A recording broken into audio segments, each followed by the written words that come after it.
إن الحمد لله نحمده ونستعينه ونستغفره ونعوذ بالله من شرور أنفسنا ومن سيئات أعمالنا من يهده الله فلا مضل له ومن يضلل فلا هادي له وأشهد أن لا إله إلا الله وحده لا شريك له وأشهد أن محمدا عبده ورسوله أما بعد فإن أصدق الحديث كتاب الله وخير الهدي هدي محمد صلى الله عليه وسلم وشر الأمور محدثاتها وكل محدثة بدعة وكل بدعة ضلالة وكل ضلالة في النار.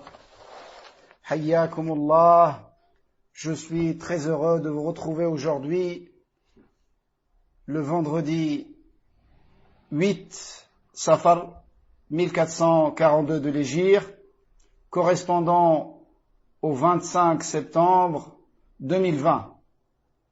Nous nous retrouvons pour poursuivre ensemble, bi'idnillahi ta'ala, ce que nous avons entamé, à savoir l'étude de l'Aqid al-Wasitiyya de Cheikh al-Islam Ibn Taymiyyah rahimahullah. Ibn Taymiyyah, Cheikh al-Islam qui est décédé en l'an 728 de l'Hégire.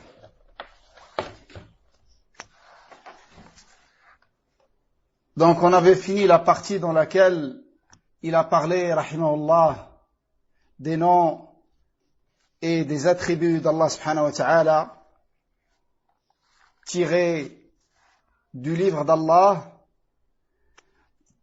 Et ensuite il a cité quelques hadiths desquels ont été tirés des noms et des attributs d'Allah Azza wa Jal également. Il a fini ce premier passage de son livre, là où on s'était arrêté, là où il a dit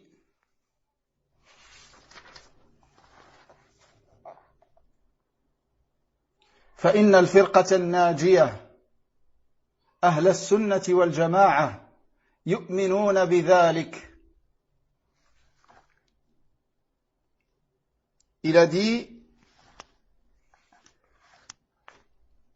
après avoir cité tout ce qu'il a cité comme versets et comme ahadith authentiques, il a dit, le groupe sauvé, les gens qui s'attachent à la sunna et qui se réunissent autour d'elle, croient en tous ces ahadiths. Ils croient en tous ces ahadiths qui nous étaient rapportés de notre prophète sallallahu alayhi wa sallam. Et ils croient également en tout ce qui est rapporté dans le Coran. Ils croient en tout cela.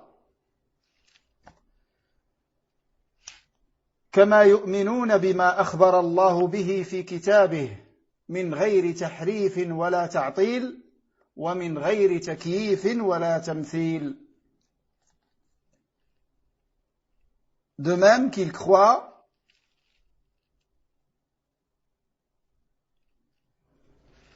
en ceux dont Allah nous informe dans son livre, sans falsifier les textes. On a vu, rappelez-vous bien, car ça, c'est une des notions les plus importantes dans ce domaine. Et je vous avais demandé de mémoriser ces 4 termes et de connaître leur sens, comme ça a été expliqué. Donc, sans tahrif, min ghayri tahrifin. At-tahrif, c'est la falsification. Falsification du sens ou du terme. C'est-à-dire modifier le sens ou modifier le terme en soi-même. Min ghayri tahrifin wala ta'til. Et sans renier ces textes non plus. On les affirme comme il convient à Allah subhanahu wa ta'ala. Wa min ghayri takyif. Et sans chercher le comment de l'attribut. sans chercher le comment de l'attribut. On a vu que chaque attribut a un comment. Mais quand Al-Sunnah wal Jama'a disent sans comment, ils veulent dire on ne cherche pas à savoir le comment. Parce qu'il ne nous a pas été rapporté. Et il nous a été interdit de rentrer dans le comment des attributs d'Allah. Il nous est demandé de connaître le sens et d'y croire. Et de la même manière qu'on ne connaît pas le comment de l'essence d'Allah, on ne connaît pas le comment de ses attributs. Mais ça ne veut pas dire que ces attributs n'ont pas un comment. Car toute chose qui existe a forcément un comment. Donc, sans takyif. Min ghayri takyifin wala tamthil. Également, sans anthropomorphisme. C'est-à-dire sans comparer Allah à ses créatures. Ça, c'est la règle de Ahl-Sunnah wal Jama'a. Et il avait terminé toute cette partie avec ces paroles dans lesquelles il a résumé la croyance de Ahl-Sunnah wal Jama'a par rapport à ce premier fondement qu'il a cité dans son livre, qui est un fondement concernant les noms et les attributs d'Allah subhanahu wa ta'ala. Donc Ahl-Sunnah wal Jama'a affirme à Allah subhanahu wa ta'ala toutes les choses, tous les attributs avec lesquels il s'est décrit. Ils croient qu'ils sont réels. Ils comprennent leur sens. Et ils les attribuent à Allah subhanahu wa ta'ala comme il convient à sa grandeur et sa majesté, sans rentrer dans la détermination du comment. Car rentrer dans le comment, c'est une porte vers la mécréance et vers l'égarement. Et ceci ne nous a pas été autorisé.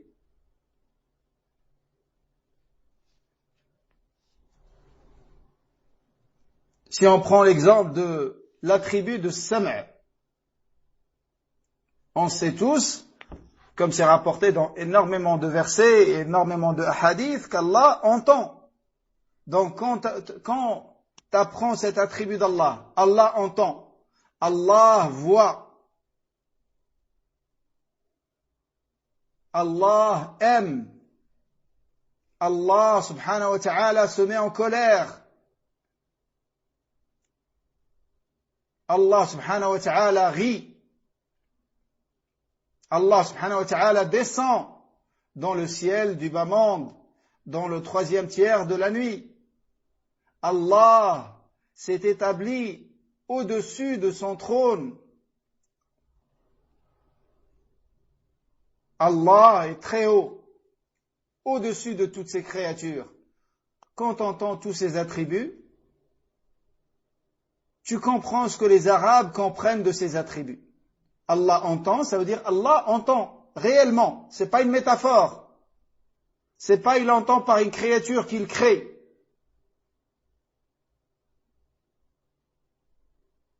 Donc ça, c'est ceux qui renient. Les autres, ils disent Allah entend comme nous on entend. Ça, c'est le mumathila, ceux qui comparent Allah à ses créatures. Et ça, ce sont deux extrémités d'égarement. Et la vérité est un juste milieu entre les deux. T'affirmes à Allah avec quoi il s'est décrit réellement, Allah entend réellement. Mais bien évidemment, Allah n'est semblable en rien à ses créatures. C'est une évidence, Allah n'entend pas comme ses créatures entendent. Allah entend réellement comme il convient à sa grandeur et sa majesté, et non pas comme les créatures. Et ça, c'est la voie de Ahl-Sunnah wal Jama'a par rapport à tous les noms et les attributs d'Allah subhanahu wa ta'ala, sans exception. C'est une règle appliquée dans tous les noms et les attributs d'Allah subhanahu wa ta'ala, sans exception.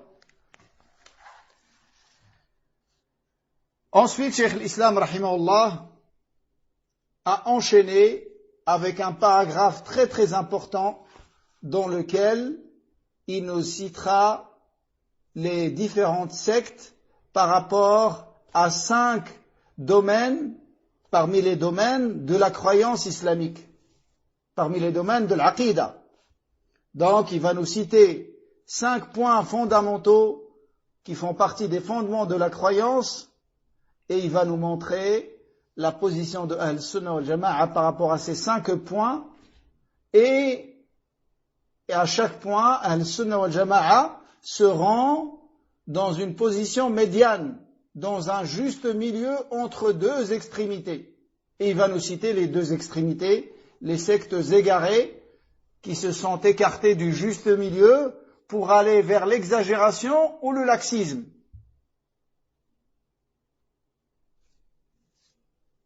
Et ça, c'est très très intéressant. Ce paragraphe est très très intéressant car ça te permet de voir la méthodologie de Ahl-Sunnah wal Jama'a de manière globale et de voir qu'il n'y a pas un point sans qu'il y ait des gens qui se sont égarés par rapport à ce point, qui se sont égarés de la vérité, qui se sont égarés de la voie du prophète alayhi salatu wassalam et de ses nobles compagnons.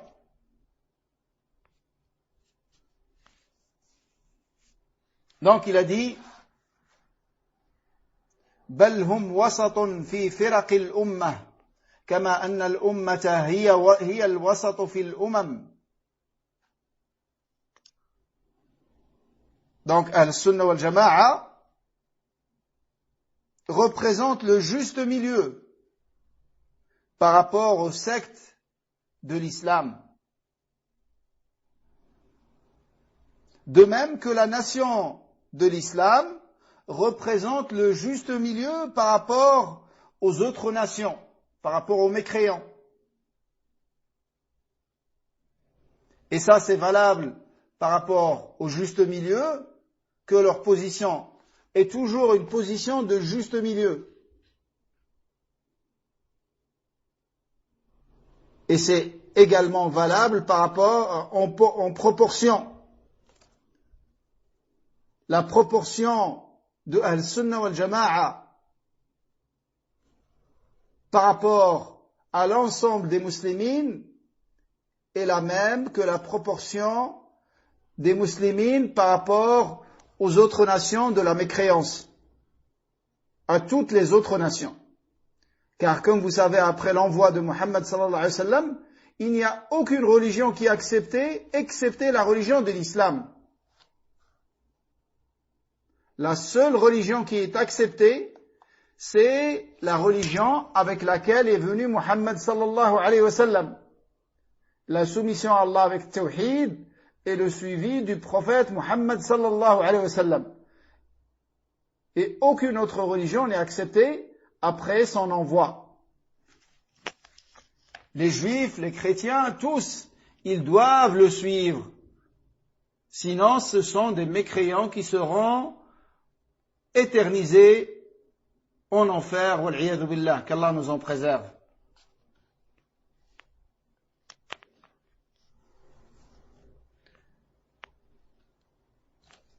Donc les gens qui s'attachent à la sunna représentent le juste milieu comparé aux sectes de l'islam. De même que la nation de l'islam représente le juste milieu par rapport aux autres nations. Et après il va détailler. Il a dit فهم وسط في باب صفات الله سبحانه وتعالى بين أهل التعطيل الجهمية وبين أهل التمثيل المشبهة.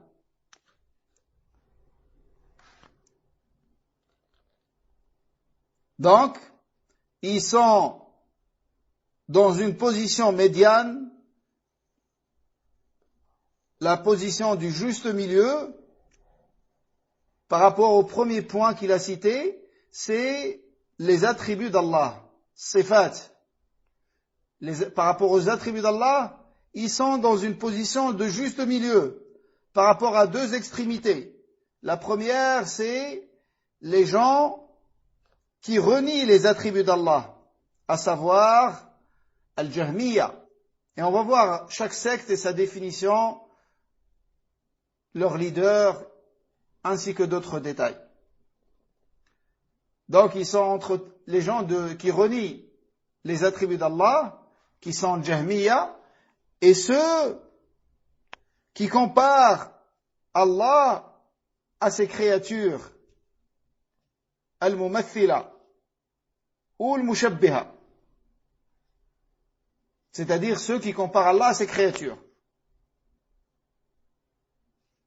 Donc ceux qui disent par rapport à Allah entend, ceux qui disent Allah n'entend pas.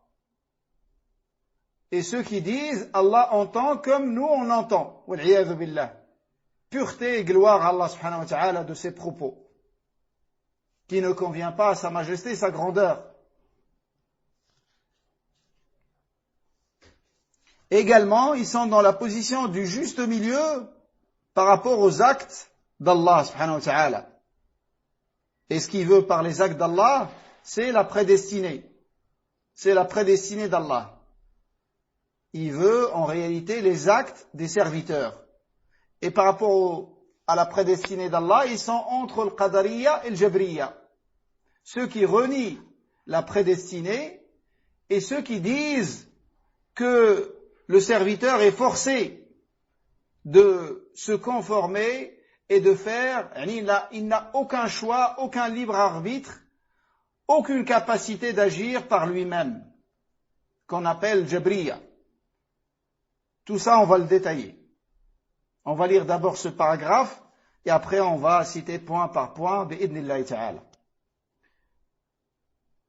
Ils sont également dans une position de juste milieu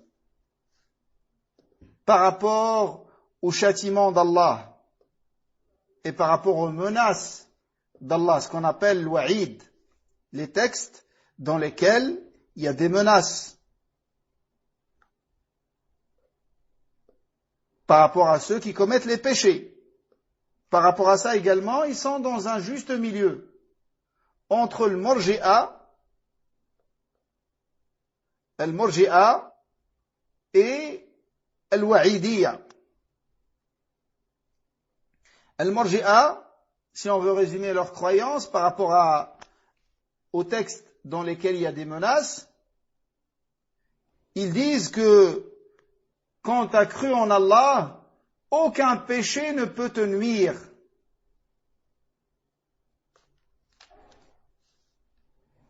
Yani, ils rejettent les textes de la menace et du châtiment d'Allah par rapport à ceux qui commettent les péchés et qui ne se repentent pas.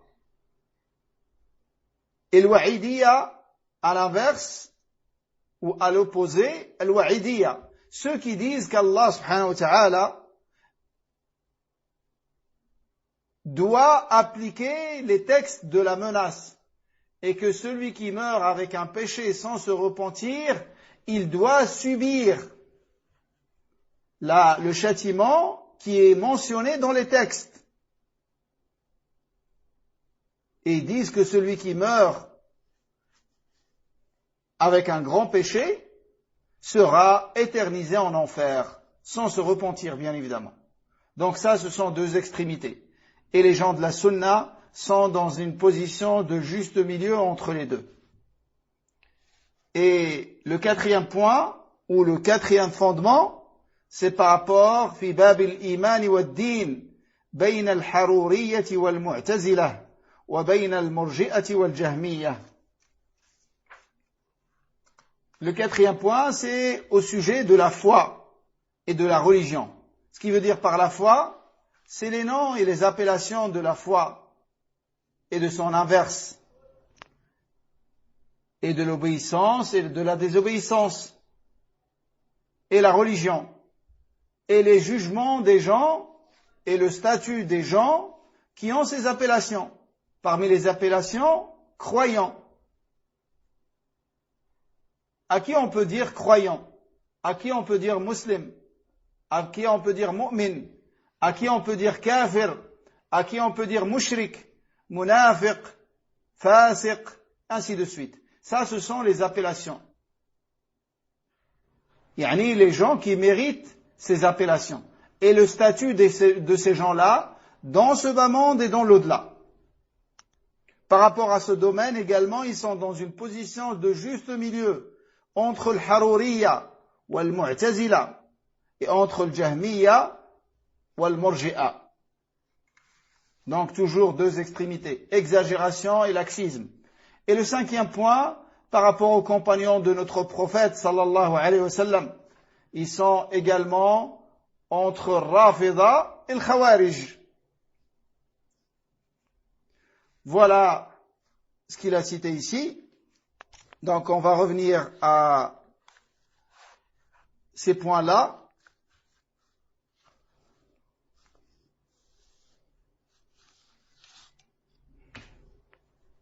Il a dit rahimahullah فهم وسط في باب صفات الله سبحانه وتعالى.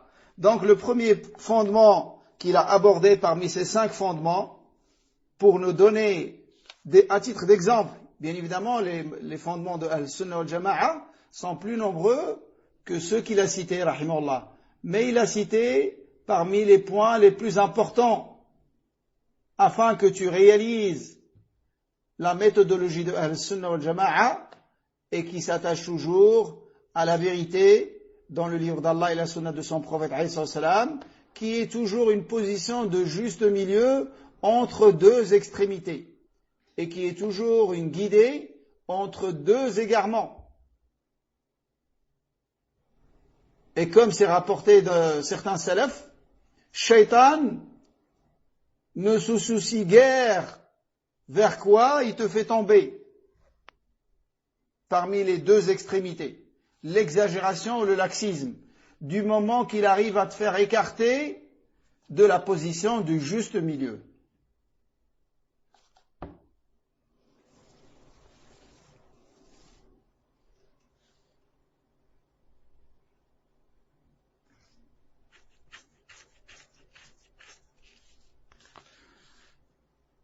Donc ça, c'est par rapport à la nation de l'islam, le premier point. Concernant la nation de l'islam, ils sont la meilleure des nations.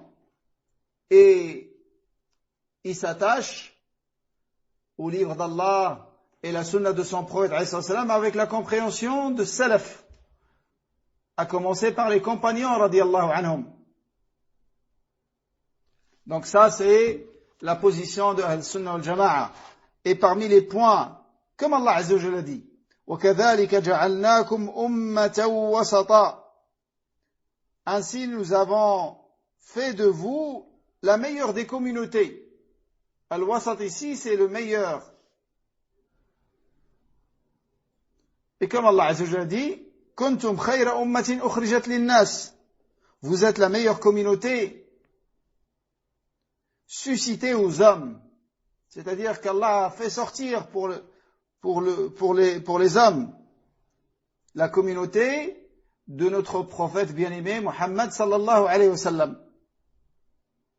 Et parmi les points que Cheikh Ibn Uthaymin rahimahullah a cités dans son explication, parmi les points qui montrent ce mérite de la nation de l'islam dans le domaine de l'adoration, c'est que tu trouves que dans cette législation qui nous a été rapportée par notre prophète sallallahu alayhi wa sallam, dans le domaine de l'adoration en particulier, tu trouves qu'on est facilité. Contrairement aux nations d'avant nous, qui étaient dans une certaine difficulté, comme Allah Azza wa Jalla nous l'a mentionné dans le Coran.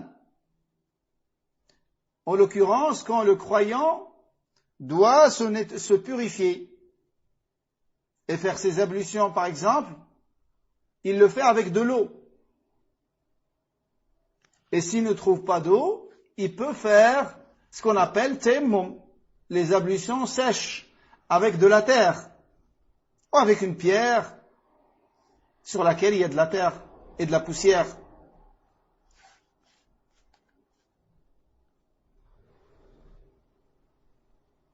Contrairement à ceux d'avant nous. Et également, quand il doit prier, quand c'est l'heure de la prière, partout où qu'il soit, il s'arrête, il fait l'adhan, il fait l'iqama, et il prie. Et s'il est proche d'une mosquée, il va prier dans une mosquée. Mais sinon, il prie là où il peut prier. Yani toute la terre, sur toute la terre, on peut prier, excepté les endroits qui nous a été interdit de prier dedans.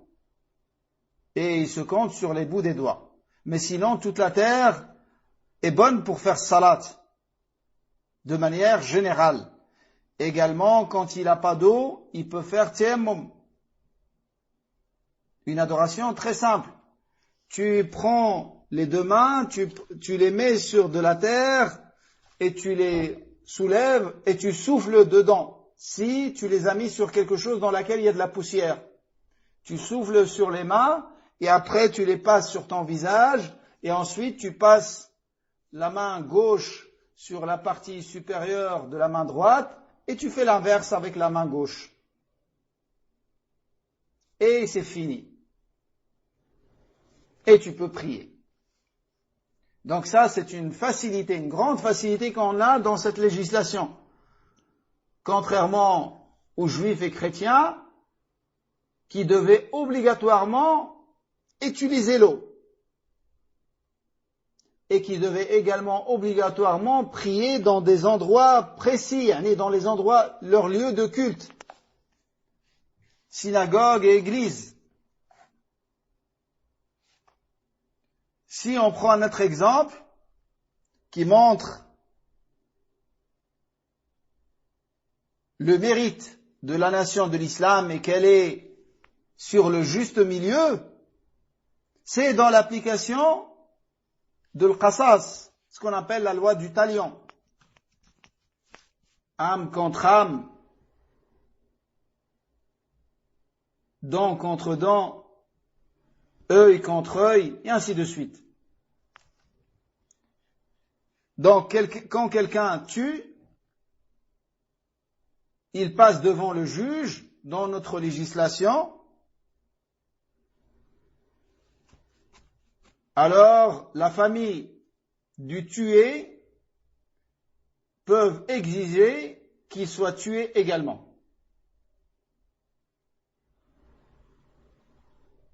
Yani l'application de la loi du talion. Comme ils peuvent pardonner et réclamer ce qu'on appelle dia, le prix du sang. Ils ont ce choix. Contrairement aux Juifs, dans leur législation, ils avaient l'obligation d'appliquer la loi du talion. Il n'y avait pas de pardon.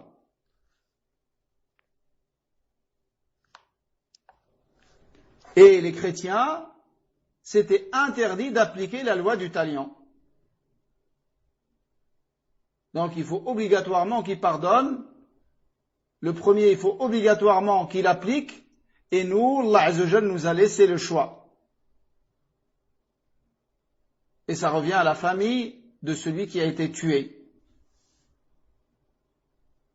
Et si c'est une blessure ou une mutilation d'un membre ou une chose qui mérite l'application de la loi du talion et que la personne est toujours vivante, alors ça revient à elle de demander l'application de la loi du talion ou de pardonner. Donc ça montre également le juste milieu de cette communauté dans sa législation. Par rapport au groupe, ou plutôt par rapport aux sectes dans notre communauté, comme ceci a été rapporté dans le hadith du Nabi alayhi sallam, افترقت اليهود إلى 71 فرقة كلها في النار إلا واحدة. Les Juifs se sont divisés en 71 sectes, toutes en enfer, excepté une. ceux qui ont suivi Moussa alayhi salam et qui ont cru en lui et qui n'ont pas innové dans sa législation, qui ont suivi sa sunna, sa tradition, la tradition de Moussa alayhi salam. Ensuite, Nabi alayhi salam a dit, et les chrétiens se sont divisés également en 72 sectes, toutes en enfer excepté une. C'est le groupe sauvé parmi ceux qui ont suivi Isa alayhi salam et qui se sont cramponnés à sa tradition et à sa sunna.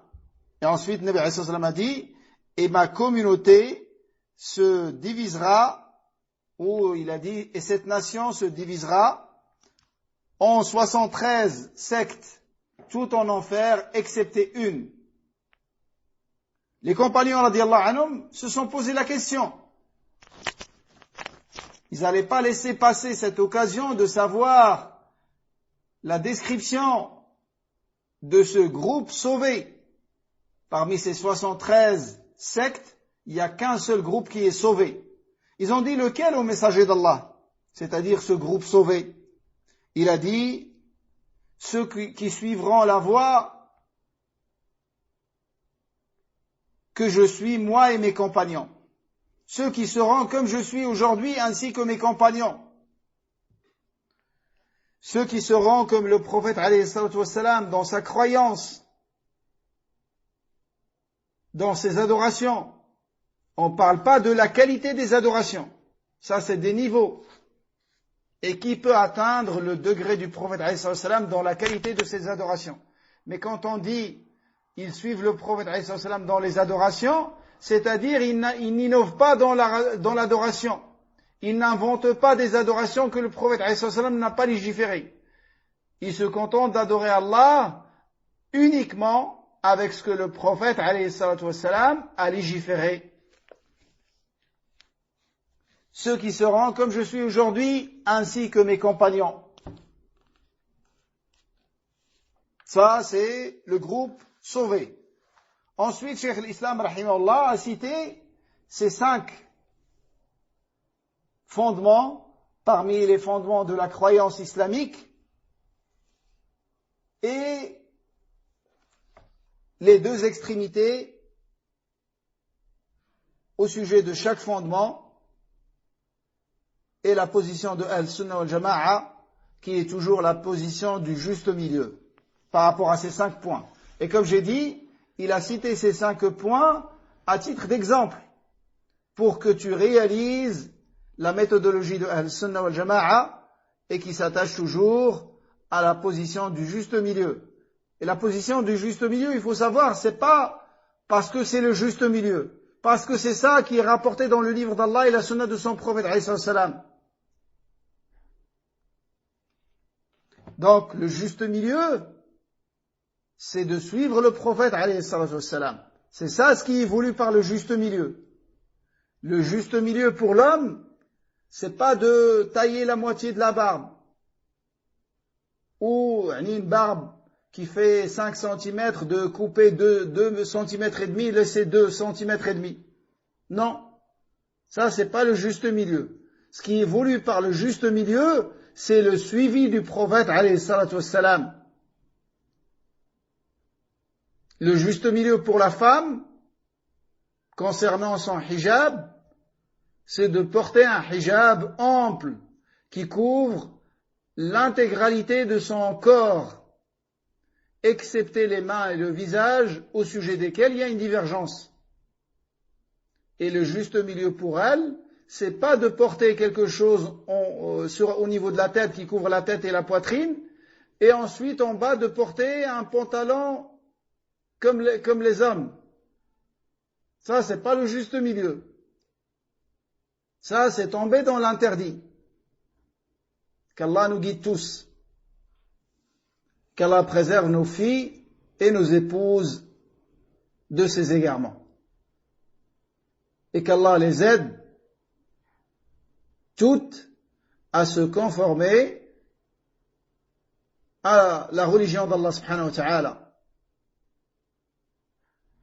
Toutes nos sœurs et tous nos frères et tous nos enfants.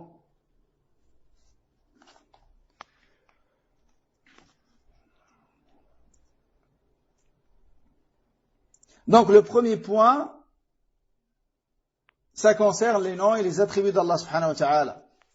En effet, Ahl Sunnah wal Jama'a s'attache à la voie du juste milieu s'agissant des noms et des attributs d'Allah subhanahu wa ta'ala. Donc ils sont entre ceux qui renient les attributs d'Allah, al-mu'attila, et ceux qui comparent Allah à ses créatures, al-mumathila. Quant à Ahl-Sunnah wal Jama'a, ils reconnaissent et ils affirment tous les attributs d'Allah subhanahu wa ta'ala sans le comparer à ses créatures et sans comparer ses attributs aux attributs de ses créatures. Car Allah subhanahu wa ta'ala laysa kamithlihi shay'un wa huwa as-sami'ul basir. Rien ne lui est semblable et il est celui qui entend et qui voit tout, qui entend tout et qui voit tout subhanahu wa ta'ala.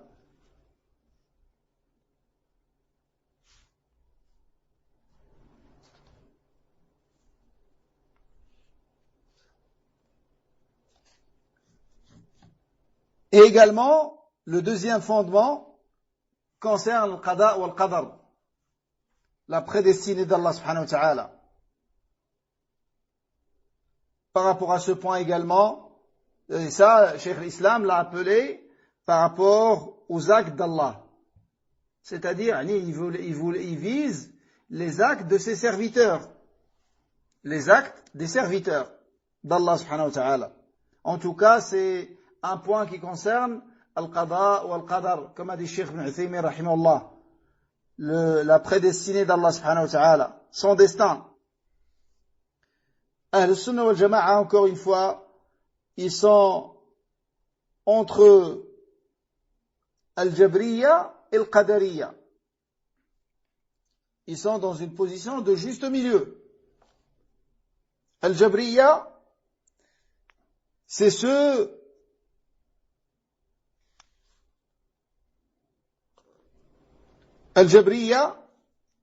qui admettent que les actes des hommes sont prédestinés.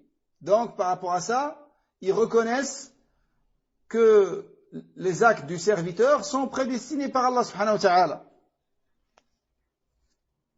Mais, ils disent que le serviteur est contraint et forcé à agir sans aucun pouvoir de décision ni de libre arbitre. Ils disent, il est comme une feuille que le vent fait bouger. Ils disent que ces actes sont comme les gestes d'une personne dont la main tremble. Vous voyez quand une main tremble, est-ce que la personne contrôle? Non, elle contrôle rien. Et la feuille, quand le vent la fait bouger, est-ce qu'elle contrôle quelque chose? Elle contrôle rien. Ils disent que les actes du serviteur, ils sont la même chose que ces exemples-là. C'est-à-dire, il n'a aucun libre arbitre, aucune capacité de choisir ce qu'il fait. Et il n'a aucun pouvoir de décision.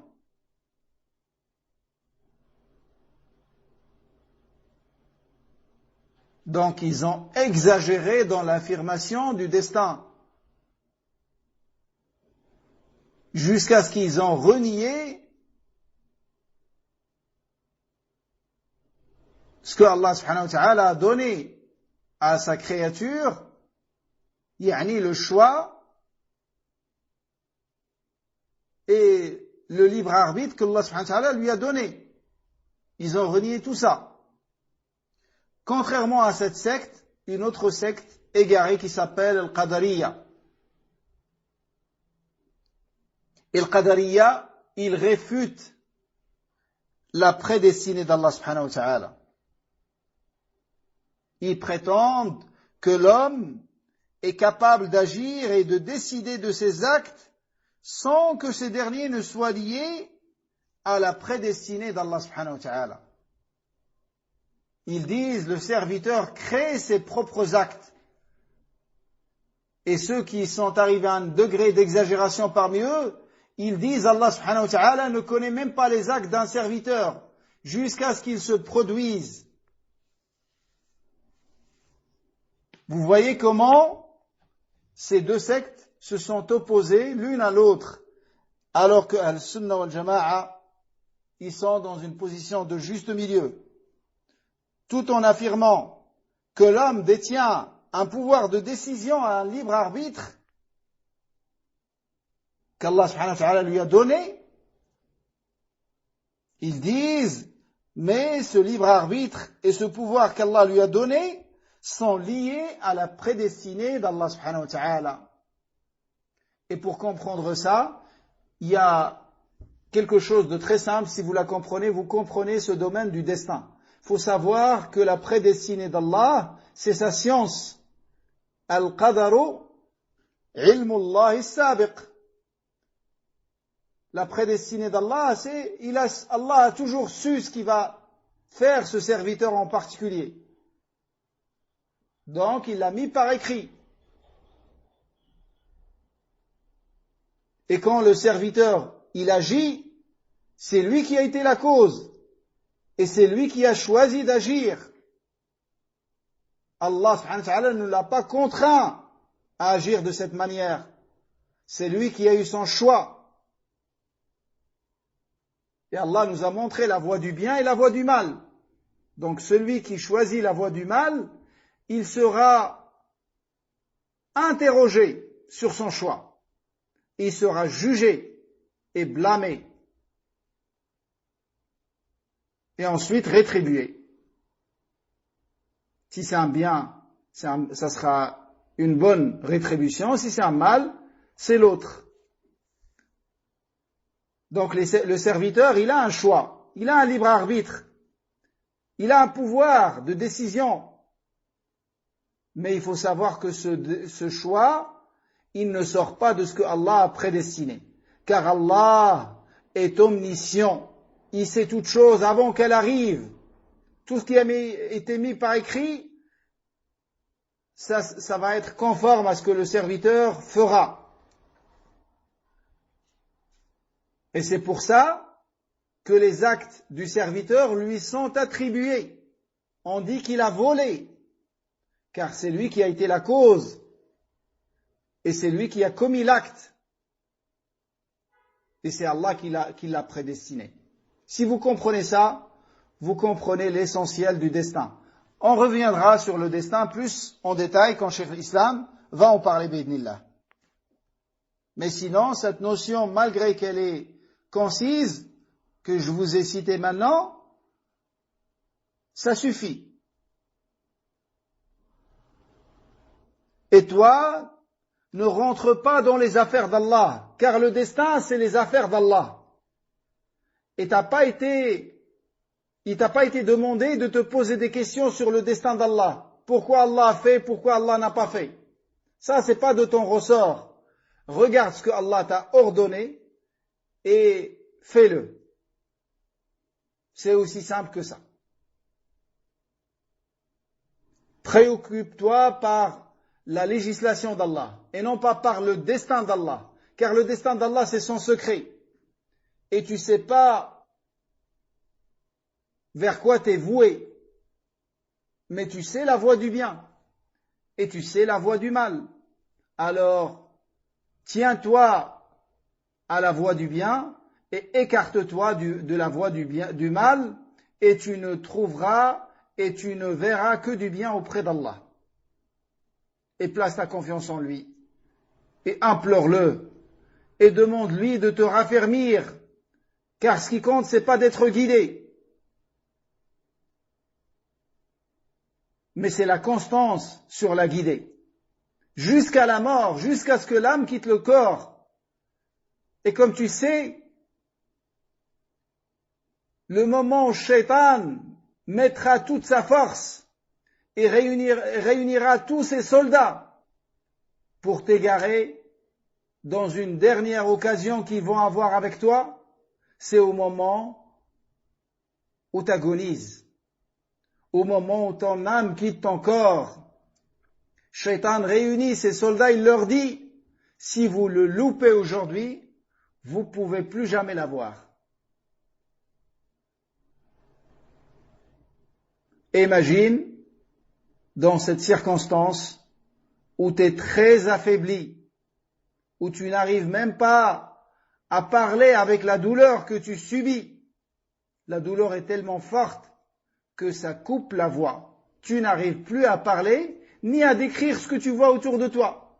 Car la personne, quand elle agonise, elle voit les anges qui viennent pour prendre l'âme. Et elle voit les anges de la récompense et les anges de la miséricorde et les anges du châtiment qui viennent et qui attendent qui va prendre ton âme. Mais tu ne peux pas parler de ça, ni le décrire à ceux qui sont avec toi parmi les humains vivants. Et à ce moment-là, Shaitan viendra avec toute sa force, alors que toi, tu es démuni de toutes tes forces physiques. On parle des forces physiques. Ici, c'est la force de foi qui a l'importance. La force de foi. Car ici, tu seras démuni de toutes tes forces physiques, au point où tu n'arrives plus à parler. Et Shaitan viendra avec toute sa force pour t'égarer et te faire sortir de l'islam. Il a tenté ça avec l'imam Ahmed, comme vous savez. Il est venu avec l'apparence de son père et sa mère. Il lui a dit, deviens chrétien. Et il disait, là, Afwan, ça c'est une autre histoire. Il est venu, il disait à l'imam Ahmed, tu m'as dépassé. L'imam Ahmed, il disait, non, pas encore. Alors que son fils était à côté, il lui demandait de répéter la ilaha illallah. Lui, il dit, non, pas encore. Il a eu peur, son fils. Et après, il lui a expliqué que Shaitan lui disait, tu m'as dépassé. Et lui, il lui disait, je t'ai pas encore dépassé. Quand mon âme quittera mon corps, et quand je vais me trouver au paradis, là, je t'aurai dépassé.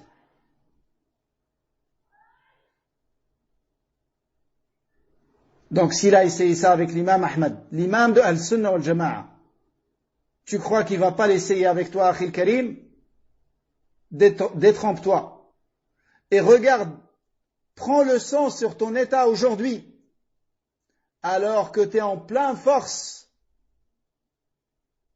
de l'âge, force physique. Et Shaitan, il arrive à te faire tomber dans les péchés. Et tu lui obéis, car chaque péché est une obéissance au Shaitan. Tu lui obéis alors que tu as toutes tes forces. Que dire le jour où tu n'auras plus tes forces physiques? Ce jour-là, يثبت الله الذين آمنوا بالقول الثابت في الحياة الدنيا وفي الآخرة ويضل الله الظالمين ويفعل الله ما يشاء.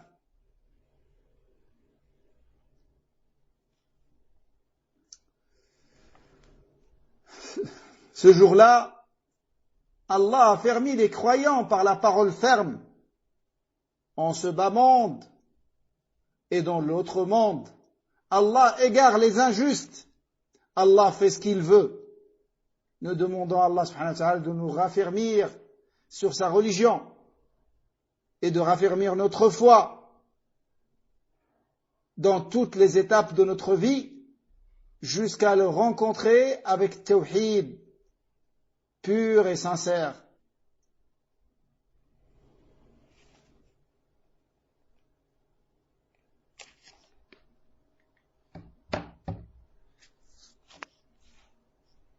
Donc par rapport au domaine des noms et des attributs d'Allah subhanahu wa ta'ala, Al-Sunnah wal-Jama'a sont dans un juste milieu. Également par rapport au domaine de la prédestinée, ils sont dans un juste milieu. Entre le Jabriya, ceux qui disent que le serviteur est forcé d'agir. Il n'a aucun libre choix. Et ceux qui disent qu'il a tout le libre choix et que ses actes n'ont aucun lien avec la prédestinée d'Allah. Et ceux qui ont exagéré parmi eux, qui sont des mécréants, qui sont majous ou hadhihi al-umma, ils ont dit Allah ne sait pas ce qui se passe, ce qui va se passer, jusqu'à ce que ça se produise. Wal-'iyadhu billah. Et ceux-là, ce sont des mécréants. Ceux-là, ce sont des mécréants parmi le Qadariyya. Qadariyya, c'est des degrés dans l'égarement. Les plus égarés parmi eux, c'est ceux qui disent qu'Allah ne sait pas, jusqu'à ce que ça se produise. Wal-'iyadhu billah. C'est pour ça l'imam Shafi'i disait Hajjul Qadariyya bil ilmi. Quand vous débattez avec des Qadari, parlez avec eux et débattez au sujet de la science d'Allah. S'ils reconnaissent la science d'Allah, leur voix est tombée à l'eau. Et ça sera clair que c'est caduc. Et s'ils nient la science d'Allah, ils vont mécroire. Vous saurez que ce sont des mécréants.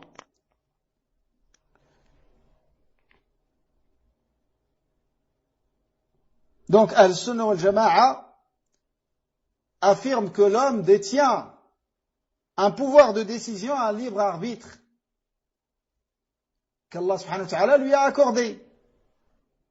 Mais que ce pouvoir et ce libre arbitre sont liés à la prédestinée d'Allah subhanahu wa ta'ala. Le troisième fondement que l'imam Cheikh al-Islam Taymiyyah rahimahullah a cité, ça concerne les menaces du châtiment d'Allah subhanahu wa ta'ala. Les textes dans lesquels il y a des menaces pour ceux qui commettent des péchés. Donc, Al-Sunnah wal-Jama'a, par rapport à ce fondement également, ils sont dans une position de juste milieu entre Al-Murji'a et Al-Wa'idiyya. Al-Murji'a qui disent que chaque musulman qui commet des péchés, des grands péchés, n'entrera pas en enfer. Et il ne le mérite pas. Il ne mérite pas d'aller en enfer, il n'ira pas en enfer. Comme ils disent, لأنه لا تضر معصية مع الإيمان. Car aucun péché ne peut nuire à quelqu'un qui a cru. Ils disent, du moment que tu as cru, tu as le même degré de foi que le prophète alayhi salam et que Jibril alayhi salam.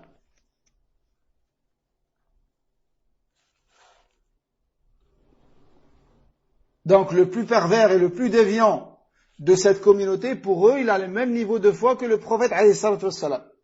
Wal-'iyadhu billah, regardez cet égarement comme il est évident et grand.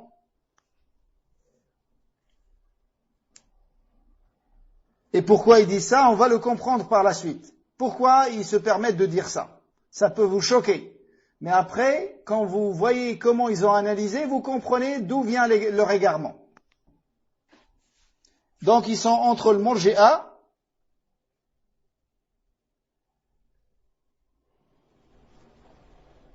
et ceux qu'on appelle l'Wa'idiyya, qui disent que ceux qui meurent avec des grands péchés seront voués forcément à l'enfer éternellement. Alors que Al-Sunnah wal-Jama'a disent que ceux qui commettent des grands péchés méritent d'entrer en enfer. Ils le méritent. Et ils sont menacés par l'entrée en enfer et par le châtiment avec lequel Allah subhanahu wa ta'ala les a menacés, s'ils ne se repentent pas. Mais ils ne resteront pas éternellement en enfer du moment qu'ils ont tawhid. Contrairement à l'Wa'idiyya qui disent ils seront voués à l'enfer éternellement. Les autres ils disent ils n'iront jamais en enfer du moment qu'ils ont cru. Al-Sunnah wal-Jama'a ils disent ils méritent le châtiment. Mais même si Allah ne leur pardonne pas, ils vont en enfer, ils vont pas rester en enfer éternellement. car l'éternité en enfer, c'est pour les mécréants et les associatres seulement. Par contre, le muwahhid, celui qui a tawhid, quel que soit son degré de foi, même s'il est châtié en enfer, il sortira un jour du feu de l'enfer. Mais après, dans certains récits, il est rapporté que certains resteront l'équivalent de ce bas monde depuis son début jusqu'à sa fin, et d'autres plus, qu'Allah nous en préserve. Et le quatrième point qu'il a cité, rahimahullah, c'est par rapport في باب الإيمان باب الإيمان والدين.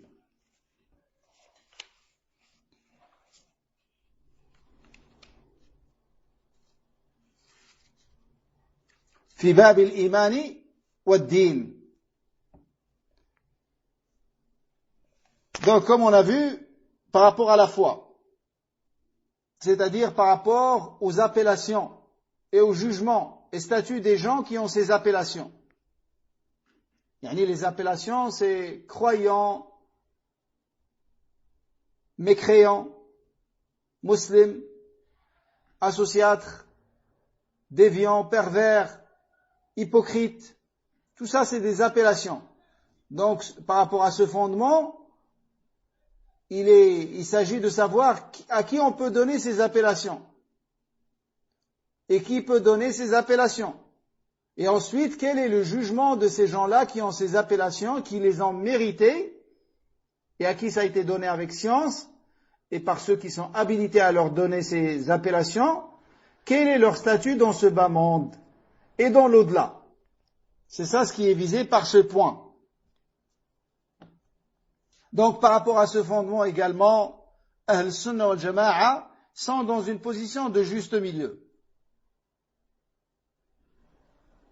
Donc, par rapport à celui qui commet des grands péchés, ils sont entre le Murji'a et le Mu'tazila, et le Haruriyya. Le Murji'a d'un côté, et de l'autre côté, le Mu'tazila et le Haruriyya, car ils sont similaires par rapport à ce point. Ils ont la même croyance, avec une petite nuance, mais le résultat est le même.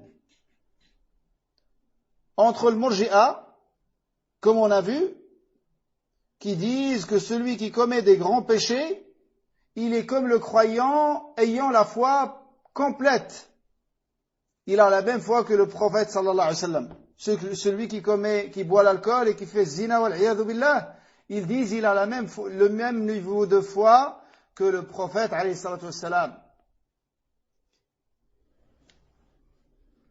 Et pourquoi ils disent ça? Parce que pour eux, la foi,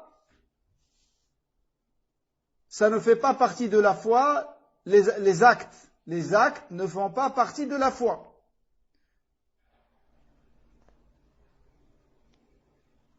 Les actes ne font pas partie de la foi. Il y a certains parmi eux qui disent que la foi, c'est le fait de croire avec le cœur et de parler avec la langue. Ça, c'est uniquement ça la foi.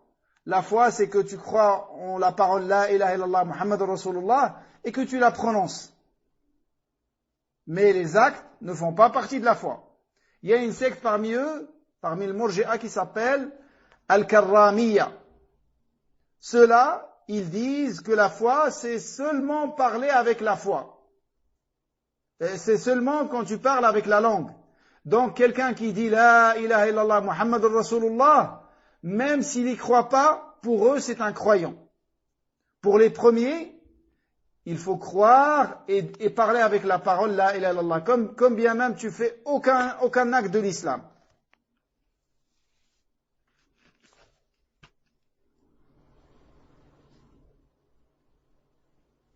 Et une autre secte parmi les Murji'a qui disent que la foi, c'est croire avec le cœur seulement, même si tu ne parles pas avec les deux attestations de foi. Et toutes ces sectes, ce sont des sectes égarées qui ont fait sortir les actes de la foi. Alors que la foi, c'est une parole comme connaissent les enfants parmi Al-Sunnah wal Jama'a. La foi, c'est une parole avec la langue, une croyance avec le cœur et des actes avec les membres. La foi est composée de ces trois éléments, des croyances, des paroles et des actes. Comme la mécréance, de la même manière, ce sont des croyances, des paroles et des actes. Quelqu'un peut parler avec une parole de mécréance, il sort de l'islam, sans savoir ce qu'il a dans le cœur, avec les conditions, qu'il ne soit pas sous la contrainte.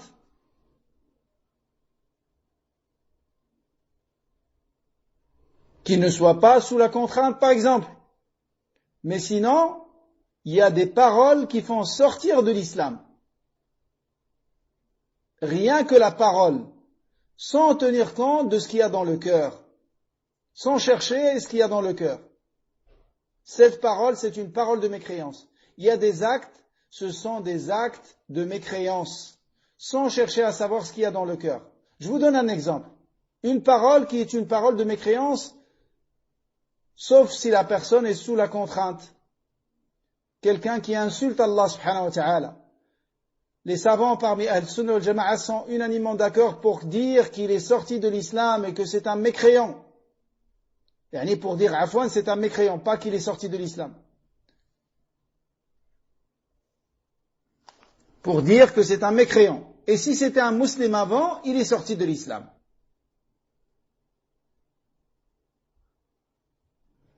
Donc ça, c'est par rapport aux paroles qui font sortir de l'islam ou les paroles de mécréance. Insulter Allah subhanahu wa ta'ala, insulter son prophète sallallahu alayhi wa sallam, insulter la religion de l'islam. Ça, ce sont des paroles qui font sortir de l'islam d'une manière unanime entre les savants de Ahl-Sunnah wal Jama'a. Donc il y a un consensus sur ce point. Des actes qui font sortir de l'islam. Quelqu'un qui frappe le mushaf avec son pied. Quelqu'un qui jette le mushaf dans des toilettes, wal-'iyadhu billah, qui humilie le mushaf contenant la parole d'Allah. Donc s'il est conscient de ce qu'il fait, ça c'est un acte qui fait sortir de l'islam. S'il est conscient, il n'est pas sous la contrainte, c'est un acte qui fait sortir de l'islam. Et on ne cherche pas à savoir ce qu'il a dans le cœur.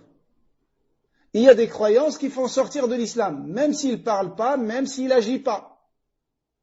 Quelqu'un qui croit que autre qu'Allah mérite l'adoration avec Allah.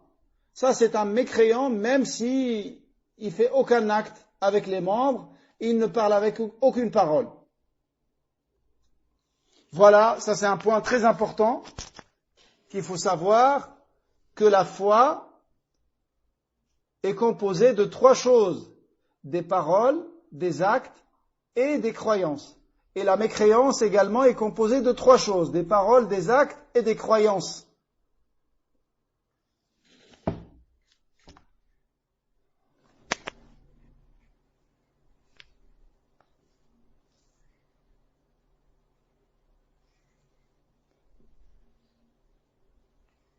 Donc le Murji'a, pour eux, celui qui commet les grands péchés, ils le considèrent comme un croyant ayant une foi parfaite et complète. Et le Mu'tazila, nous commençons par le Khawarij, le Haruriya. Le Khawarij, eux, ils disent que celui qui commet un grand péché et qui meurt avec, il est sorti de l'islam. Il sera éternisé en enfer.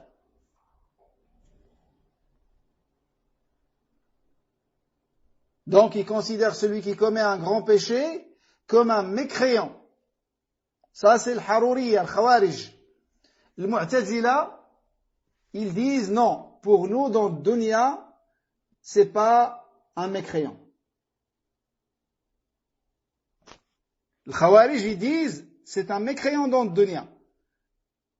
Et il sera éternisé en enfer dans l'au-delà. Dans ce bas monde, c'est un mécréant. Et dans l'au-delà, il sera éternisé en enfer. Jusqu'à ce qu'il se repente et revienne dans l'islam. Ça, c'est le Khawarij. Al-Mu'tazila, ils disent, dans le dunya, pour nous, c'est pas un mécréant. D'accord, c'est pas un mécréant. C'est un croyant alors. Ils disent non. Il est dans une position entre les deux. Une station entre les deux. Manzilatun bayna al-manzilatayn. Tu leur dis, c'est quoi ça? Ils disent, on dit pas de lui qu'il est croyant ni qu'il est mécréant. On dit qu'il est entre les deux. Une position qu'ils ont inventée de leur tête, inspirée par leur shayatin, à leur leader qui s'appelle Wasil ibn Ata al-Mu'tazili, qui était un élève de Hassan al-Basri, rahimahullah, et qui s'est éloigné de ses cours quand Hassan al-Basri a cité la croyance de Al-Sunnah wal-Jama'a par rapport à celui qui commet le grand péché.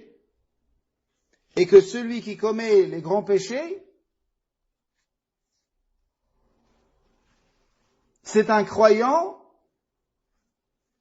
ayant une foi incomplète. Où ils disent il est croyant par rapport à sa foi, désobéissant à cause de son péché. Il est croyant grâce à sa foi, désobéissant à cause de son grand péché. Ça, c'est aussi une parole de Al-Sunnah wal-Jama'a. Mu'minun bi-imanihi, fasiqun bi-ma'siyatihi. Où ils disent c'est un croyant avec une foi faible, une foi incomplète. Mais ils disent pas comme le Murji'a, c'est un croyant avec une foi complète. Et ils disent pas comme le Khawarij, c'est un mécréant, il n'a pas du tout de foi. Vous voyez que leur position est une position de juste milieu entre les deux, encore une fois. Le cinquième point qu'il a cité, rahimahullah, c'est par rapport aux compagnons. Et ce qu'il veut par les compagnons, c'est, comme l'a mentionné Cheikh Harras, rahimahullah. Cheikh Harras, rahimahullah, quand il est arrivé, Cheikh Khalil Harras, naam, quand il est arrivé à ce point, il a dit que peut-être Cheikh l'Islam, il veut, de la position de Al-Sunnah al-Jama'a par rapport aux compagnons, il veut la famille du prophète alayhi salatu wassalam. Pourquoi il a dit ça? Car Ibn Taymiyyah, rahimahullah, a dit leur position par rapport aux compagnons entre Rafida et le Khawarij. Et on sait que Rafida, il n'exagère pas au sujet des compagnons, il les élève. Non, c'est uniquement par rapport à la famille du prophète alayhi salatu wassalam.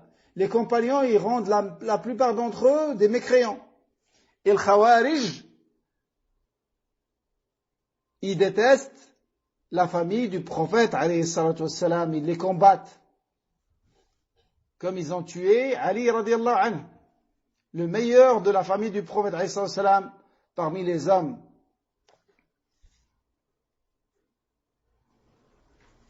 Mais de toute manière, la position de Al-Sunnah wal-Jama'a par rapport aux compagnons de manière générale et par rapport à la famille du prophète alayhi salam est une position de juste milieu. Ils reconnaissent leur mérite et leur rang extrêmement élevé dans l'islam, car c'était les premiers dans cette religion. Et ceux qui ont assisté notre prophète alayhi salam et qui ont patienté et qui ont cru en lui alors qu'il avait peu de suiveurs et qui l'ont soutenu avec leurs biens, avec leurs âmes, ils l'ont défendu avec tout ce qu'ils possèdent, qu'Allah les agrée.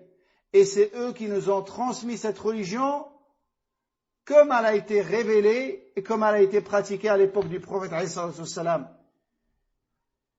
Qu'Allah les agrée tous et qu'Allah leur accorde à tous les degrés les plus élevés du paradis et nous permet de les rejoindre avec notre prophète bien-aimé alayhi salatu wassalam.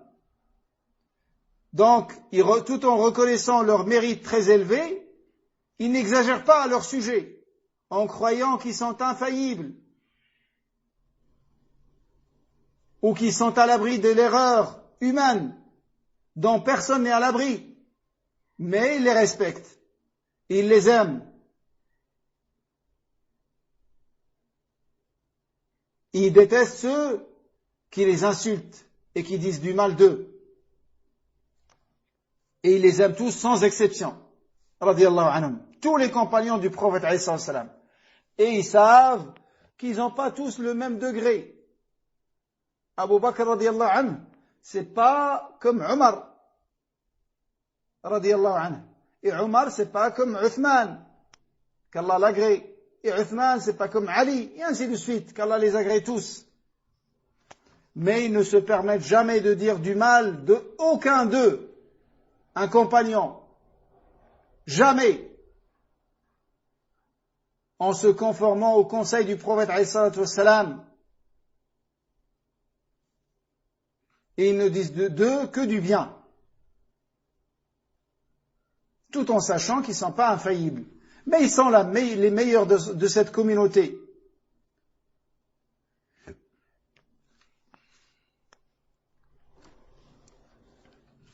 Donc ça, c'est par rapport aux compagnons, radiyallahu anhum.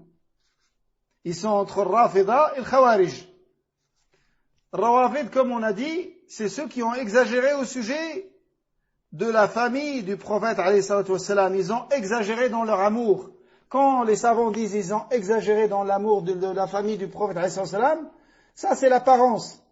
Mais en réalité, car ça c'est leur slogan avec lequel ils égarent les gens. Ils disent, la famille du prophète, alayhi salatu wassalam, ont été lésés, n'ont pas eu tout ce qu'ils méritent. Et nous, on veut les défendre.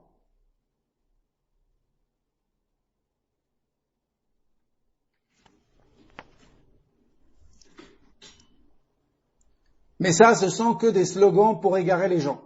En réalité, c'est des gens qui visent à démolir la religion de l'islam, comme l'ont dit beaucoup de salaf. Et à l'autre extrémité, vous trouvez le Khawarij, qui insulte les compagnons radiyallahu anhum et la famille du prophète alayhi salatu wassalam, et qui ont tué Ali radiyallahu anhu. Celui qui a tué Ali s'appelle Abdurrahman ibn Mudlij, un Khariji, qui a épousé une femme Kharijiya. Elle lui a dit, ma dot, c'est que tu tues Ali radiyallahu anhu. Vous imaginez une femme comme ça? Et effectivement, il l'a tué pendant qu'il accomplissait la prière de l'Fajr dans la mosquée. Il était imam.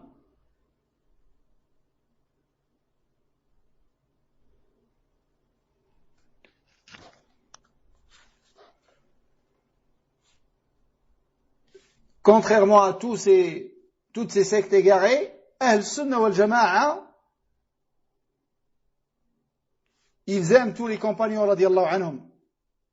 Et ils élèvent chacun d'entre eux au rang qu'ils méritent, sans excès ni manquement, sans exagération ni laxisme.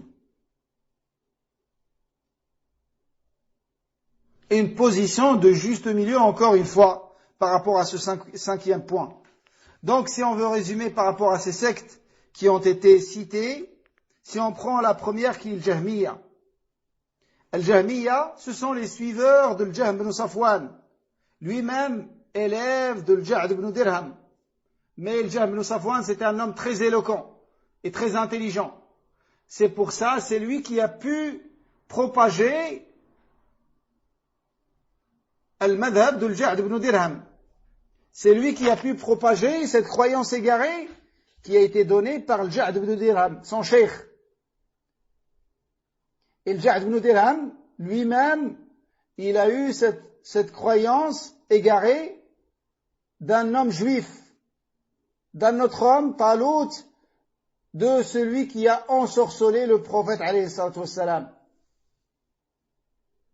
Comme a dit Cheikh l'Islam Taymiyyah dans le Fatwa al-Hamawiyya, une chaîne de transmission noire, ténébreuse.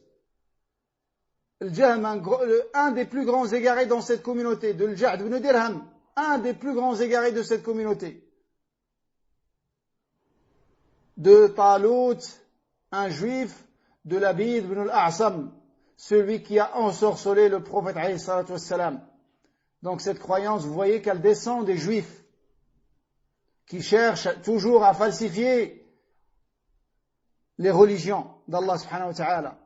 Et la religion auprès d'Allah, elle est unique. C'est l'islam, c'est la soumission à Allah. C'est eux qui ont falsifié la religion de Isa alayhi salam. Celui qu'ils appellent Paul, Saint Paul, qui est un juif, qui est entré dans la religion chrétienne uniquement pour la falsifier.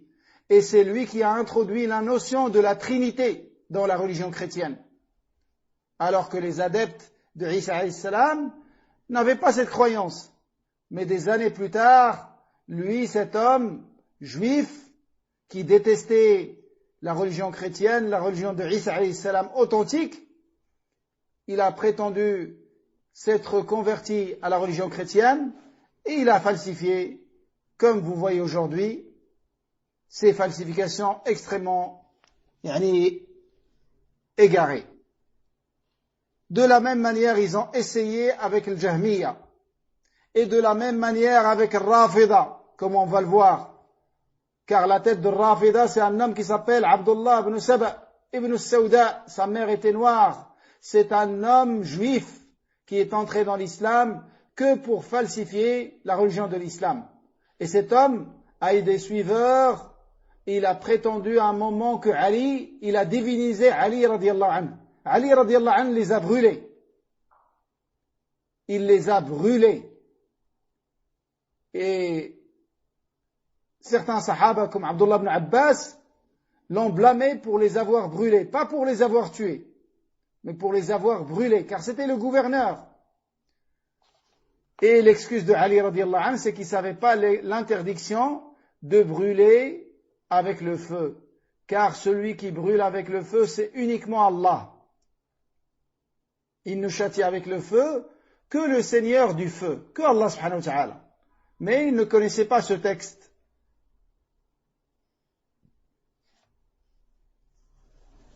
Et il leur a appliqué le maximum de ce qu'il pouvait. Autorisé, bien évidemment, pour lui.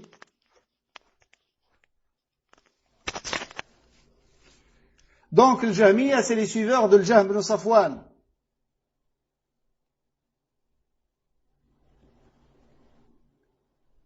Et si on veut résumer cette croyance, cette doctrine de Jahmiya, nous disons qu'elle consiste à renier les attributs d'Allah subhanahu wa ta'ala. Et les plus égarés parmi eux réfutent également les noms d'Allah. Réfutent également les noms d'Allah. Donc ils réfutent les noms et les attributs. Et certains parmi eux réfutent uniquement les attributs. Et certains réfutent une partie des attributs. Donc le Jahmiya, c'est un terme général dans lequel rentrent tous ceux qui renient les attributs d'Allah. Donc peuvent rentrer également l'Asha'ira, le Mufawwida, le Mu'tazila. Tous ceux rentrent, le Falasifa.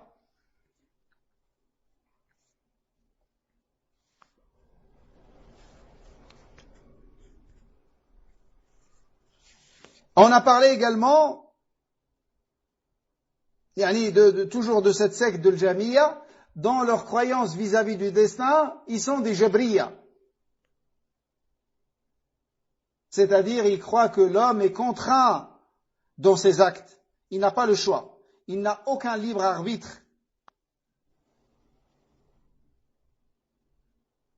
Et par rapport aux appellations et au jugement des gens ayant ces appellations, il considère celui qui commet un grand péché comme un mécréant, voué à l'enfer éternellement.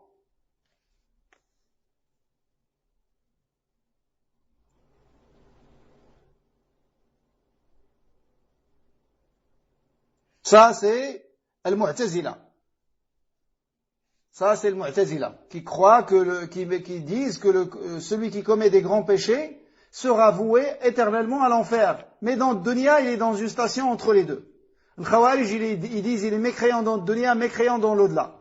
Et le Jahmiya, par rapport à la foi, ils sont des Murji'a. C'est-à-dire, ils disent que celui qui commet les grands péchés, il a la foi complète. Comme j'ai dit, le Mu'tazila, ce sont les suiveurs de Wasil ibn Ata. Wasil ibn Ata, qui était élève de Hassan al-Basri, rahimahullah, dans la ville de Basra. Et quand Hassan al-Basri, rahimahullah, un jour, a expliqué la position de Al-Sunnah wal-Jama'a par rapport à celui qui commet les grands péchés, et que c'est un croyant ayant une foi incomplète, et il ne fait sortir de la foi que la mécréance et l'associationnisme, il n'était pas d'accord. Il s'est levé, il a quitté l'assise de Hassan al-Basri, il n'est plus jamais revenu dans ses cours. C'est pour ça qu'on les appelle Mu'tazila, car ils ont fait l'I'tizal. Ils se sont écartés des cours de Hassan al-Basri, rahimahullah.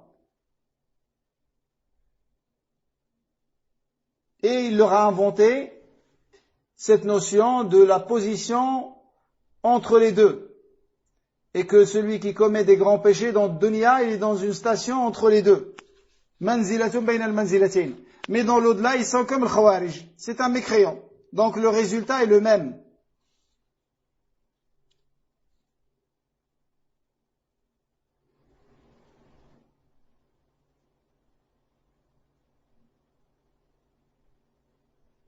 Et par rapport à la prédestinée d'Allah, al-Mu'tazila, ce sont des Qadariya.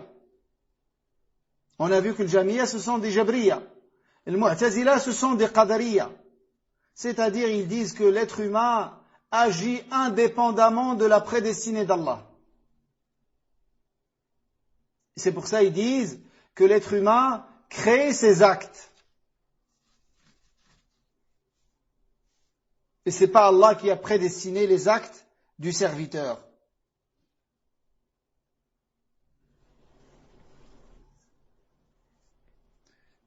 Et également, on a vu le Khawarij. Le Khawarij, on les appelle le Khawarij parce qu'ils font le Khurouj. Ils se révoltent contre le gouverneur musulman. Et se révolter, il ne faut pas croire que c'est uniquement avec l'épée. Et chercher à le renverser avec la force. Ça, c'est la fin de Khurouj. Le premier Khariji, c'est un homme qui s'appelle, c'est un munafiq, qui s'appelle Dhul Khuwaysira. Dhul Khuwaysira Tamimi. Celui qui a dit au prophète quand il a réparti un butin, il a dit: ô Muhammad, sois juste.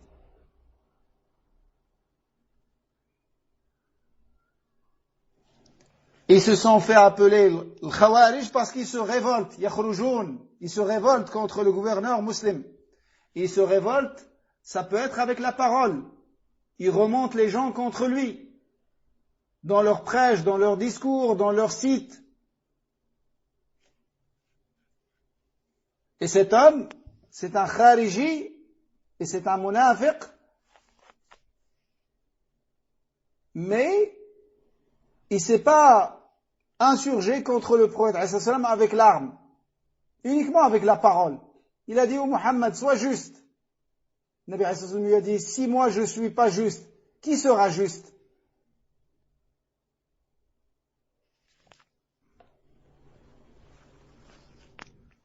Et Omar voulait le tuer. Quand il a dit cette parole, il voulait le tuer.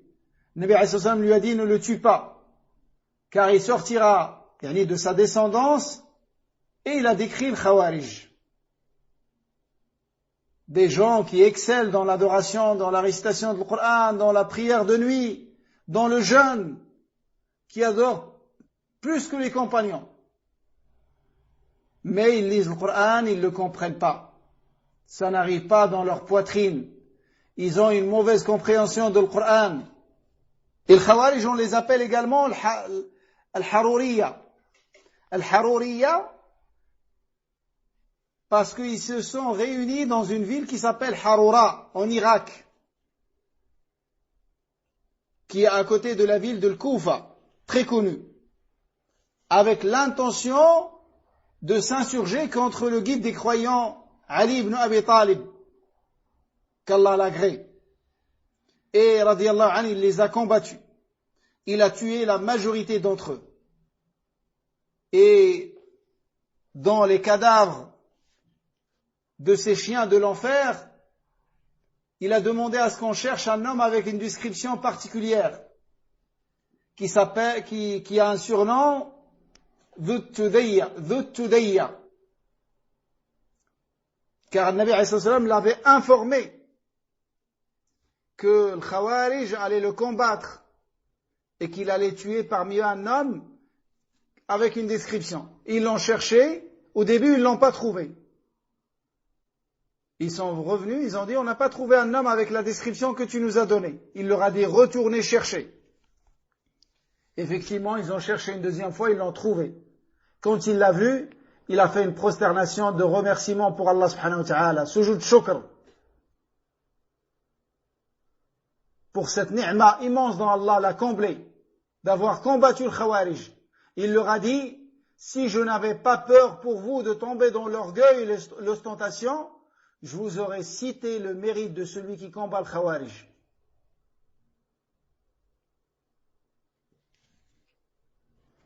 Et le Khawarij à notre époque, c'est comme Daesh, le Qa'ida, Al-Nusra. Tout cela, ce sont des Khawarij qui rendent mécréants les gouverneurs muslimines et qui rendent mécréants le musulman avec le grand péché. Ils disent que les gouverneurs ne jugent pas avec la loi d'Allah, alors que tu trouves que eux-mêmes ils ne jugent pas avec la loi d'Allah, dans leur propre famille. Comme une histoire qui a été rapportée par un grand savant, salafi, qui est décédé, rahimahullah. J'ai oublié le nom maintenant, il était à Mecca, à Dar al-Hadith, al-Makkiya. Il a eu une histoire avec un Khariji comme ça.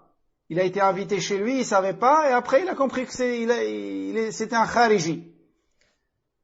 Et il a débattu avec lui, et parmi les choses, c'est qu'il a trouvé que cet homme avait frappé sa femme sur son œil, et c'est devenu noir.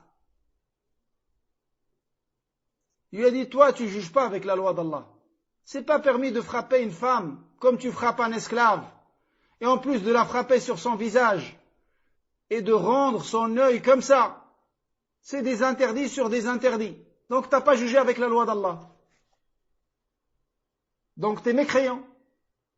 Toi aussi. Mais chez les Ahl-Sunnah wal Jama'a, celui qui juge pas avec la loi d'Allah, tout en sachant qu'il est tombé dans un péché, en suivant sa passion, on ne dit pas que c'est un mécréant. Le mécréant, c'est celui qui préfère les lois des hommes aux lois d'Allah, ou qui dit qu'elles sont égales, ou qui dit qu'il est autorisé de juger avec les deux. Tu peux juger avec la loi d'Allah comme tu peux juger avec les lois humaines. Ça, c'est des formes de mécréance. Mais quelqu'un qui fait zina et qui tombe dans zina, wal-'iyadhu billah, qu'Allah nous en préserve, par faiblesse et par péché, c'est pas un mécréant. Quelqu'un qui boit l'alcool par faiblesse et en sachant qu'il est tombé dans un péché, en suivant sa passion, c'est pas un mécréant. Quelqu'un qui juge dans un tribunal, dans une affaire, et par passion, il va privilégier un proche ou en prenant une corruption, il n'est pas devenu mécréant, il n'est pas sorti de l'islam. Du moment qu'il reconnaît que la loi d'Allah est meilleure et que le jugement d'Allah est meilleur. Mais par faiblesse, par passion, il a jugé avec autre loi que celle d'Allah. Ça, c'est en résumé par rapport à ce point. Donc, Ali radiallahu anhu les a combattus, le Khawarij. Il a tué la majorité d'entre eux. Et comme je vous ai dit, il s'appelle également le Haruriya parce qu'ils se sont réunis dans cette ville qui s'appelle Harura. La dernière secte qu'on a vue, c'est Al-Rawafid. On les appelle Al-Rawafid, comme on les appelle, eux ils aiment bien se faire appeler Shia. Mais nous on les appelle Al-Rawafid, pas Shia. Shia, c'est يعني à cause de leur soutien de la famille du prophète alayhi salatu wassalam. Soi-disant, c'est ça l'origine de leur appellation.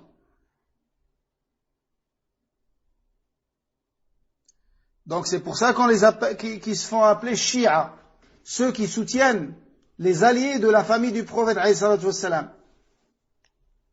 Et Rawafid, et nous j'ai dit qu'on les appelle Rawafid. Ils ont exagéré au sujet de la famille du prophète alayhi salatu wassalam, jusqu'à les vénérer.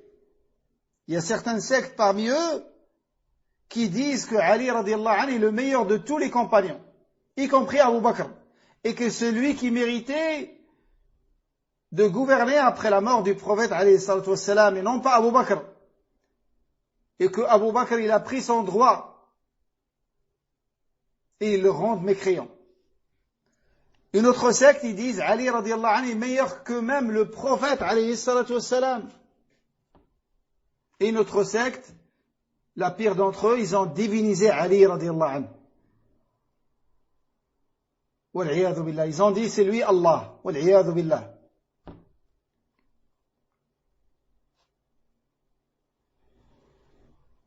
Donc ils se font appeler Shia parce que soi-disant ce sont les partisans et les alliés de la famille du prophète alayhi salatu wassalam. Et Rawafid, ça vient du verbe rafada, refuser.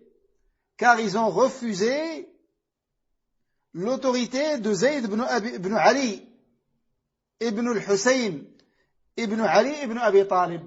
Le Hussein, c'est le petit-fils du prophète alayhi salatu wassalam, fils de Ali ibn Abi Talib avec la fille du prophète alayhi salatu wassalam, Fatima radiallahu anha. Et le Hussein, son fils, il s'appelle Ali. Et Zayd duquel on parle, c'est le petit-fils de Hussein. Donc c'était lui l'autorité sur eux, et ils l'ont refusé quand ils l'ont interrogé un jour au sujet de Abu Bakr et de Omar. Ils lui ont dit qu'est-ce que tu dis de Abu Bakr et de Omar? Eux ils croient que ce sont des mécréants. Ils lui ont dit qu'est-ce que tu dis d'eux? Il a cité leur mérite et il a dit c'était les deux assistants de mon bien-aimé, c'est-à-dire de son grand-père, le prophète alayhi salatu wassalam, le messager d'Allah. Il leur a dit c'était ces deux partisans et ces deux assistants. Tout le temps ils étaient avec lui. Et ils n'ont pas accepté de lui ça. Et ils l'ont refusé. Ils ont refusé son autorité. C'est pour ça qu'ils se sont fait appeler Ar-Rafida, ceux qui ont refusé l'autorité de Zayd ibn Ali, ibn al-Hussein, ibn Ali ibn Abi Talib. Voilà mes frères et sœurs pour aujourd'hui, par rapport à ces cinq points qui sont très importants. Et nous poursuivrons demain, bi'idnillahi ta'ala. Voilà pour aujourd'hui. Hayyakumullah, wallahu a'lam, wa sallallahu wa sallam ala nabiyyina Muhammad. Wassalamu alaykum wa rahmatullahi wa barakatuh.